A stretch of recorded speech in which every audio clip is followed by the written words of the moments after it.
ज्ञानमाही YouTube channel में आप सभी का स्वागत है।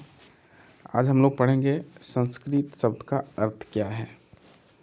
तो संस्कृत शब्द का जो अर्थ है वो क्या है वो जानते हैं हम लोग। संस्कृत शब्द का अर्थ है संस्कार की ही परिमार्जित शुद्ध वस्तु। संस्कृत शब्द अपने आप में शुद्धता और पवित्रता के लिए जाने जाते हैं। संस्कृत का मतलब क्या होता है? शुद्धता। क्या होता है? शुद्धता। अतः संस्कृत भाषा परिमार्जित और शुद्ध भाषा है। अतः संस्कृत भाषा जो बना है वो शुद्ध भाषा का रूप है। यह देवों की भाषा है, यानी ईश्वरों का भाषा है। ये संस्कृत शब्द जो है देवी देवताओं की भाषा है, सभी भाषाओं की जननी है। और लगभग ये कितने भाषाओं की जननी है? तो 2796। कितने भाषाओं की? 2796 भाषाओं की जननी है। कौन? संस्कृत। लगभग कितने भाषाओं की? 2796। लगभग 2796 भाषाओं की जननी है। आइए जानते हैं आगे।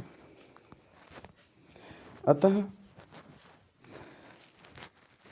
अन्य सभी भाषाएं संस्कृत से ही निकलती हैं। हिंदी हो गया, ये सब कहाँ से निकला है? आर्यों की भाषा संस्कृत शब्द से ही है। साहित्यिक भाषा का बोध होता है संस्कृत शब्द से ही होता है। यह भाषा प्राचीन काल से आर्य पंडितों की बोली थी। प्राचीन काल यानी पुराने समय में यह जो भाषा है यह किसकी थी? प्राचीन समय में आर्य पंडितों की बोली जाने वाली ये भाषा थी।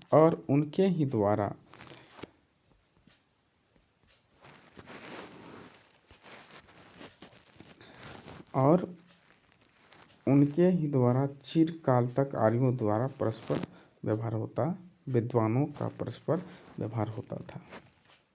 आर्य सभ्यता का परिचय देने वाले अधिकांश ग्रंथ इसी भाषा में है। किस भाषा में? संस्कृत भाषा में। संस्कृत का अर्थ जानेंगे हम लोग। व्याकरण का अर्थ जानेंगे हम लोग। व्याकरण का अर्थ है किसी वस्तु के टुकड़े टुकड़े करके उसका ठीक स्वरूप दिखाना। व्याकरण, जैसे हम लोग संधि पढ़ते हैं उसका क्या करता है? अलग अलग टुकड़े करते हैं। यदि देखा जाए तो प्रत्येक भाषा वाक्यों का समूह है। प्रत्येक जो भाषा है, हिंदी हो गया, संस्कृत हो गया, जो भी भाषाएं हैं वो सभी भाषाएं क्या है? भाषा का टुकड़ा है। यदि देखा जाए तो प्रत्येक भाषा क्या है? वाक्यों का टुकड़ा है। किसका? वाक्यों का टुकड़ा है भाषा। वाक्य कोई बड़े होते हैं, कोई छोटे। बड़े वाक्य बहुत छोटे छोटे वाक्यों को शुभ संबंध समूह होते हैं। बड़े बड़े जो वाक्य होते हैं, छोटे छोटे वाक्यों के शुभ संबंध जोड़ते हैं। वास्तव में वाक्य की भाषा का आधार है। भाषा का जो आधार है वो क्या है? वाक्य है। क्या है? वाक्य। वाक्य शब्दों का समूह होता है। प्रत्येक शब्द में कई वर्ण होते हैं जिनको अक्षर भी कहते हैं। प्रत्येक शब्द में क्या होता है? एक वर्ण, जिनको क्या कहते हैं? अक्षर। संस्कृत भाषा में जिन अक्षरों का ज्ञान होता वह क्या है?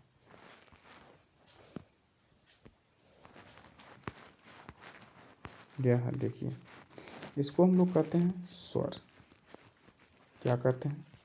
स्वर।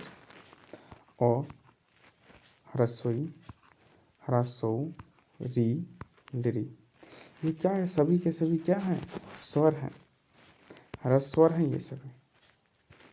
ए, ऐ, औ, औ, ये क्या है? मिश्र विकृत दीर्घ है। अब यहाँ देखिए आ, दीर्घई, ह्रस्व, री, ये सभी क्या है? दीर्घ है। और कुछ जानते हैं व्यंजन के बारे में हम लोग। व्यंजन सब क्या है? क, ख, ग, घ, अंग, यानी कवर्ग। इसको क्या कहेंगे? व्यंजन वर्ण कहेंगे। च, छ, झ, झ, झ, ये क्या है? चवर्ग। ये व्यंजन वर्ण है। ट, ठ, ड, ढ, न, ये सभी टवर्ग क्या है? व्यंजन है। क्या है? व्यंजन वर्ण है। त, थ, द, ध, न, दवर्ग जिसको कहेंगे, सॉरी दवर्ग नहीं, तवर्ग, क्या कहेंगे?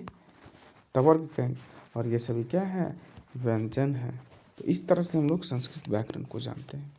पुनः हम लोग मिलते हैं अगले वीडियो में वचन के साथ। यदि यह वीडियो अच्छा लगे तो आप सभी हमारे चैनल को सब्सक्राइब करें, दोस्तों के साथ शेयर करें। धन्यवाद।